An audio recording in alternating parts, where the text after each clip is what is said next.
안녕하세요. 오늘의 코인 정보 공유해보도록 하겠습니다. 영상 보시기 전에 좋아요와 구독, 알람 설정 부탁드립니다.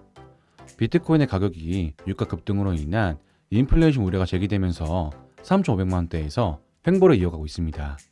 이 같은 모습 때문인지 최근 비트코인은 관련 검색량, 거래량, 변동성 모두 감소세를 나타내서 삼중고를 겪고 있는 상황인데, 이러한 감소세는 비트코인에 대한 시장의 관심이 낮아지고 있음을 시사하며 악화된 투심을 드러내고 있는 것으로 분석됩니다. 하지만 그래도 다행인 것은 비트코인 현물 ETF 상승 가능성이 아주 높아 이것에 대한 기대는 끊이지 않고 있지만, 계속된 신정승에 대한 여부가 연장되면서 단기적으로는 전체적인 시장이 약세를 보이고 있습니다. 그래서 오늘은 이렇게 약세를 보이는 시장에서 올해 7월 70% 이상의 급등을 보여줬지만, 지금은 그 상승분을 거의 다 반납했다 해도 과언이 아닐 만큼 약세를 보이고 있는 리플에 대해 브리핑 드려보도록 하겠습니다. 오늘 브리핑 드릴 소식은 첫 번째, 리플이 영국 송금 서비스 회사에 대해 소송을 걸었다는 소식. 두 번째, SEC의 충격으로 인해 리플에게 투자한 기관 투자자들이 돌아설 것이라는 소식. 세 번째, 리플의 CTO가 밝힌 XRP ledger에 관련한 소식. 이렇게 세 가지 소식들을 전해드리도록 하겠습니다. 브리핑 시작에 앞서서 저희 채널 영상 하단에 고정 댓글을 보시면 저희 크립토피아에서 무료로 운영하고 있는 카톡방과 텔레그램 방으로 들어오시는 링크가 있습니다. 저희 채널은 일체 유료 정보료 없이 저희 코인 투자자들끼리 정보를 교류하고 또 본인의 보유 코인이나 상담 역시도 도와드리고 있으니까 부담 없이 참여하셔서 같이 공유하며 유익한 소통 채널이 되고 싶습니다. 많은 참여 부탁드립니다. 그럼 먼저 리플의 첫 번째 소식부터 알아보도록 하겠습니다. 리플이 1,490만 달러 상당의 XRP에 대해 영국의 GCG 림 송금액 운영 업체인 GCG 익스체인지를 고소했습니다. 내용을 알아보자면, 최고의 범위 통신사인 로360의 데이터에 따르면 이전에 주입된 XRP 유동성에 대한 지불 문제로 인해 리플이 싱가포르 법원에 파트너를 고소했고, 리플의 싱가포르 지사인 리플랩스 싱가포르는 인기 있는 외환 및 송금액 운영하는 기관인 GCC 익스체인지를 상대로 소송을 제기했습니다. 이번 소송에 따르면 GCC 익스체인지는 싱가포르에 본사를 둔 XRP 유동성 이전에 대한 비용을 지불하지 않는 것으로 알려졌으며, 그 금액은 1,490만 달러에 해당합니다.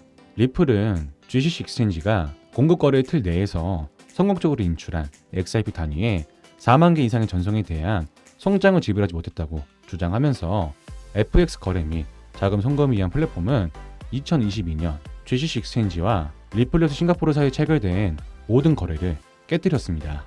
이에 리플은 피고에게 청구서 총액과 점점 늘어나는 연체료 금액을 모두 지불하도록 요구했고, 해당 소송은 지난 7월에 제기됐으나 최근에서야 공개된 사실이기 때문에 그간 리플과 GCC 익스체인지 모두 진행 중인 개발에 대해 언급하지 않았습니다. 이어서 리플은 잉글랜드와 웨일스 고등법원에 소송을 제기했다고 알려졌지만 아직까지 원만한 합의를 이루지 못한 상태입니다. GCC 익스체인지는 글로벌 해외 송금 서비스 제공 업체의 브랜드이며, 해당 서비스는 100개 이상의 국가에서 제공되는 만큼 리플이 원활한 국경경치 서비스를 진행하기 위해서 이번 사건을 원만하게 해결해야 할 것으로 보이며, GCC 익스체인지 측에서도 리플에게 피해를 입힌 만큼 피해 보상과 더불어 진행 중인 프로젝트를 정상적으로 잘 이뤄갈 것으로 전망하고 있습니다. 이어서 다음 소식입니다. SEC발 충격으로 인해 리플의 XRP가 가치가 많이 떨어지며 기관 투자자들의 시선이 이전과는 많이 달라졌다는 소식입니다. 내용을 알아보자면, SEC와 리플 사이에 진행 중인 법적 소송에서 우여곡절이 계속해서 진행되고 있으며, 토레스 판사가 XRP가 일부 증권으로 분류되지 않는다고 판결했음에도 불구하고 SEC는 이를 인정하지 않는다며 항소를 신청하는 등 리플 투자자들에게 연일 불안감을 심어주고 있습니다. 이어서 SEC는 XRP에 대해 내재 가치가 없는 컴퓨터 코드일 뿐이라고 밝히면서 더욱 상황이 악화되고 있는 상황인데, 실제로 영국의 규제당조차도 암호화폐에는 내재적 가치가 부족하다고 주장하고 있습니다. 그러나 여러 전문가들은 SEC는 이제 암호화폐가 상품이 아니라는 점을 판사들에게 설득하려고 노력하고 있다고 지적하며, 특히 암호화폐 업계의 전문 변호사인 빌 모건은 하위 테스트에 따라 암호화폐에 내재적 가치가 부족하다는 점을 법원에 설득하면서 SEC가 이번 소송에 대한 과정을 쉽게 가져가려고 한다며, 이번 소송에 대한 방향성을 하루빨리 찾아야 한다고 지적했습니다. 이 같은 전망과 소식들 때문인지 시장의 약세에도 불구하고 담아가던 기관 투자자들이 이제는 그 기세가 한꺼풀 꺾이며 리플의 가격 또한 하락세를 겪고 있는데, 과연 이 상황에서 리플이 어떤 선택을 이어가며 해결할지 예상하기 어려운 문제이기 때문에 이번 소송의 싸움이 어떻게 흘러갈지 유의 깊게 지켜보셔야 할 것으로 예상되고 있습니다. 이어서 다음 소식입니다. 리플의 CTO 데이비드 슈워츠가 최근 XRP 레저를 둘러싼 의혹에 대해 밝혔습니다. 내용을 알아보자면 데이비드 슈워츠는 XRP 레저 포크인 자오를 둘러싸고 진행 중인 논쟁에 대해 입을 열었습니다. 그는 XRP 레저와 노키아 사이의 비율을 그리며 자오가 애플의 역할을 할 수 있으며 잠재적으로 애플이 노키아에 했던 것 같은 방식으로 XRP 레저를 무색하게 만들 수 있다고 제안하고 있습니다. 이어서 그는 비트코인 초기의 의사점을 그리며 비트코인 초창기에는 비트코인 선두를 달리며 기술적인 이점이 불가능했기 때문에 모든 암호화폐가 비트코인을 능가할 수 없다고 했지만 이더리움이 나중에 등장했음에도 불구하고 특정한 주요 방식으로 비트코인보다 우수한 기술을 채택할 수 있었다고 강조했습니다. 데이비드 슈워츠는 이어서 더 작게 시작하는 새로운 블록체인은 더 민첩할 수 있으며 기존 레이어 1 체인의 안정성을 위협하지 않고 실제 돈으로 작동하는 새로운 기술을 개발하고 증명할 수 있다고 말하면서 새로운 블록체인의 민첩성을 강조했습니다. 그는 이어서 기존 체인이 새로운 기술을 통합할 수 있는 능력을 갖추고 있지만 이 일을 자제해야 할 이유가 있기 때문에 드러내지 않고 있으며 자오의 뛰어난 기능 중 하나인 체인의 스마트 계약 기능을 제공하는 훅스의 도입입니다. 하지만 자오가 반드시 XRP 레저와 직접 경쟁하는 것은 아니며 역사와 인프라 및 신뢰를 갖춘 XRP 레저와 같은 오래된 체인은 자오와 같은 새로운 프로젝트와 조화롭게 공존할 수 있기 때문에 앞으로의 리플 생태계 발전을 위해 끊임없이 노력해야 할 사안이어서 향후 리플의 생태계가 발전할 가능성이 아주 무궁무진하다는 점을 강조하고 있습니다.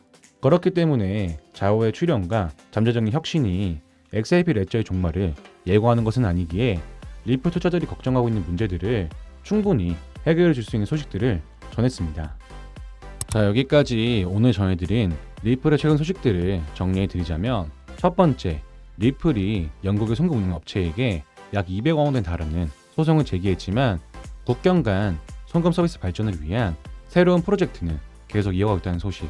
두 번째, 계속된 SEC 난동으로 인해 리플의 XRP 가치가 많이 떨어지며 기관 투자자들의 시선과 투자가 예전 같지 않기 때문에 과연 리플이 여기서 이 소송에 대한 과정을 어떻게 풀어나갈지 큰 기대가 되고 있다는 소식.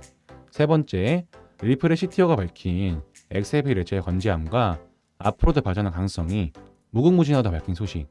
이렇게 세 가지 소식들을 전해드렸는데 기존 리플 투자자분들이나 새롭게 진입하신 분들이 계신다면 오늘 전해드린 소식들 잘 참고하셔서 도움되시 바라겠습니다. 여기까지 리플에 대한 최근 소식에 대해 알아봤는데요. 저희 채널 영상도 영상이지만 이 같은 리플에 대한 정보와 이슈를 잘 몰라서 투자하기 힘드신 분들은 영상 하단에 고정 댓글 링크에 들어오시면 리플을 비롯한 여러 코인들 정보와 시황들을 일체 유료 정보료 없이 코인 투자자들끼리 정보 공유가 가능하기 때문에 부담 없이 자료고 정보 교류 하시면서 조금이나마 도움되시 바라겠습니다. 많은 참여 부탁드립니다. 감사합니다.